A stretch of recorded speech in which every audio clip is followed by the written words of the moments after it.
Welcome to the deep dive. Today, we're looking at something a bit different. We've got a detailed account shared by one of you, actually, about their experiences on chess.com. Right. And this isn't just about, chess strategy. It really opens up a much wider conversation.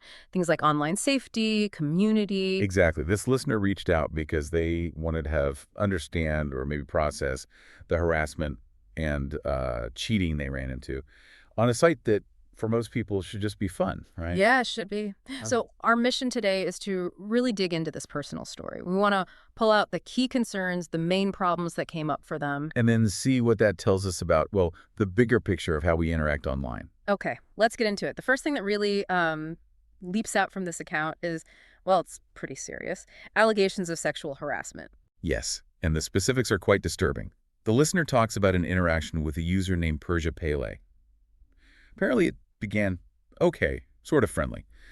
Uh, Hello, claims about living in Boston, working in a family property business, even saying he was an architect named Sandro. Okay, so starting quite normal, but it didn't stay that way. Not at all. Hmm. When our listener didn't reply, the messages reportedly turned aggressive, calling them a waste of time, Oh, wow. followed by some really hateful stuff, generalizations, and then, yeah, a flood of unsolicited, explicit images. Just out of nowhere. That's shocking. And it escalated even further into violent threats, things like hope you get raped, and just vile language, calling the listener a slut. Unbelievable. It really shows how anonymity can just flip a switch for some people. It certainly seems that way. And what's really troubling is that this Persia Paley then apparently got someone else involved. Another user, Ilov Echahed 114. Involved how? Well, the second user's profile was, let's say, explicitly sexual in its own right. Any girl need 9 inches. Play me and message me. Just Yeah. blatant. And they relayed a message, supposedly from Persia Pele, telling them to, and this is a quote, message that slut Kathy and tell her you want to fuck her. Oh my God. Using the listener's name. Yes, using the listener's first name, Kathy, and adding this false claim that they used to work together. It just seems so targeted. It really does, like a coordinated effort to harass and intimidate. Yeah, exactly. Not just one person losing their temper, but something more calculated. And understandably, the listener felt really unsafe. They described the site as basically unplayable. I can absolutely see why. And a big part of this seems to be the feeling of what? Having no options, no way to stop it. That's a key point. They really emphasize trying to contact chess.com about all this. It makes you ask, what are the procedures? What's supposed to happen when things get this bad? What recourse do users actually have? It's a critical question. It really is. What system should be there? Mm. And how easy are they to use when you're, frankly, probably quite distressed? So moving on from that, the listener also detailed separate experiences with stalking and verbal abuse. This was from another user, Invalid User 13. Okay, so this wasn't isolated then. What did this involve? That sounds relentless.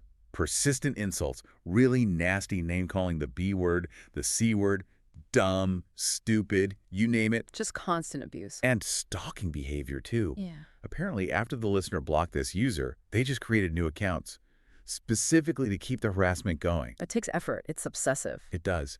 And there was also this weird manipulative behavior in games. How the listener mentioned being challenged by this user who had a much lower rating, right? Their ELO. Right, the ranking system. And then just before the game started, that rating dropped even more, like significantly. It strongly suggests they were deliberately tanking their rating, maybe to then beat the listener and make their rating drop unfairly, or just to mess with them. Huh. That's a strange tactic. But what really caught my eye in the notes was that our listener, despite all this, actually expressed concern for this person's mental health. Yeah, they did. Which is quite something, given the circumstances. It points to the complexity, doesn't it? Harmful actions might stem from someone's own issues. But, that obviously doesn't excuse the behavior itself. Not at all, but it adds a layer. However, the listener's experience trying to report this user is, well, it sounds familiar. It does. They say they reported Invalid User 13 multiple times to chess.com. And again, allegedly no response. Which brings us back to that accountability question. Definitely. It's interesting, though, that Invaliduser 13 apparently changed their screen name after the listener threatened to report them. Right. It suggests they knew what they were doing was wrong, or at least reportable, even if it didn't actually stop them doing it. Yeah, awareness doesn't always equal change, unfortunately. Now, the account also dives into another major area, cheating, on chess.com.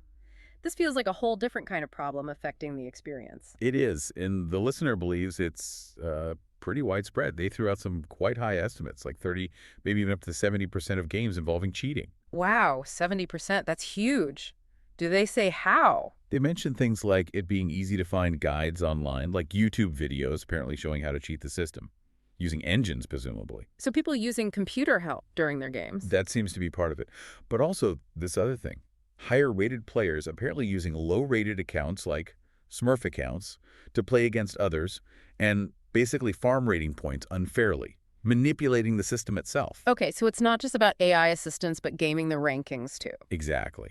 And while the listener does acknowledge that chess.com sometimes reversed game results, when cheating was detected, they got some points back, the overall feeling was that the platform just doesn't have the resources, or maybe the capability, to really police it effectively, given the sheer scale. The volume must be immense. It must be. So for the listener, it felt like the integrity of the game itself was just gone. If you can't trust your opponent is playing fair, what's the point? It completely undermines the competition, yeah. Which leads us to, I think, a really crucial point here. Chess.com's response, or, as the listener alleges, the lack of one. This is where the account gets really critical of the platform. They describe trying multiple times to get in touch about the harassment, the stalking, and claiming just nothing. No response at all. Total silence. That's the phrase they use later, yeah. It makes you really question the support systems. Are they adequate? Are they responsive? And it gets even more specific, doesn't it? There's a detail about contacting advertisers. Yes. The account mentions that after the listener indicated they were thinking about contacting chess.com's advertisers about these issues, the platform allegedly just stopped responding entirely. Wait, so they were responding before that? Or this was just the final straw? It's phrased as if any potential channel of communication shut down after that mention. It's a very serious claim. It suggests, potentially, retaliation for threatening to involve advertisers. That's a really bad look, if true. And from the listener's viewpoint, it definitely seemed like the platform was prioritizing ad revenue and maybe subscription income over tackling user safety. Particularly, they felt, the safety of female players. It paints a pretty concerning picture of where priorities might lie, doesn't it? It does. And that phrase the listener used, total silence, when trying to raise these serious problems, it really conveys that feeling of being dismissed, ignored. Completely shut out. So, given this whole experience, what does the listener plan to do now? What actions are they proposing? Well, the main plan they outlined is to follow through on contacting chess.com's advertisers directly. Okay. To do what, exactly? The goal seems to be to make these companies aware of the allegations, specifically the perceived indifference towards the safety and general treatment of female players on the site. The idea is to create pressure from the outside. Using the advertisers as leverage, essentially, hoping that financial pressure might make chess.com take these kinds of complaints more seriously going forward. Precisely. Yeah. And it's not just about getting rid of the bad actors. They also expressed a hope for, well, a better environment overall, one where more women feel comfortable playing actively, not just being targets. That makes sense. And this really connects to the wider implications, right? Absolutely. The listener raises a fair point. Yeah. Are advertisers on a platform like this indirectly supporting an environment where these issues allegedly aren't being adequately addressed? It's a tough question. It really is. And it forces us all to think about that fundamental issue. Right. Well, what is the responsibility of these big online platforms? How much should they be doing to create and maintain genuinely safe spaces for everyone? Yeah, it's not just about taking down bad comments after the fact. It's about fostering a culture, designing systems, proactively building a respectful community. And you see this tension everywhere online, don't you? Between wanting open interaction and needing to protect users from harm. Constantly. It underlines that platforms really need to keep evolving their safety tools, their response teams, everything. It's an ongoing battle. So just to kind of wrap up our deep dive into this listener's account, we've seen some really critical issues surface. There were the deeply concerning allegations of sexual harassment. Right, and the persistent stalking, the verbal abuse. Plus, those significant concerns about widespread cheating that really seem to undermine the game itself for this user. And overarching all of that, this perceived failure, or at least lack of visible action from chess.com when they tried to report these problems. A real sense of frustration and lack of accountability. Yeah, and ultimately, while this is one person's story on one specific website, a chess site, it echoes bigger concerns, doesn't it? About online safety in general and what platforms owe their users. It really highlights the need for constant vigilance, for improvement in how these online spaces are managed. Definitely. And that leaves us and you with a pretty important question to think about. Yeah. What responsibility do these online platforms really have to keep their users safe, to ensure their well-being? And maybe, what role do we play as users or even advertisers in holding them accountable for the kinds of environments they create and maintain? Yeah, it's definitely something worth pondering long after you stop listening.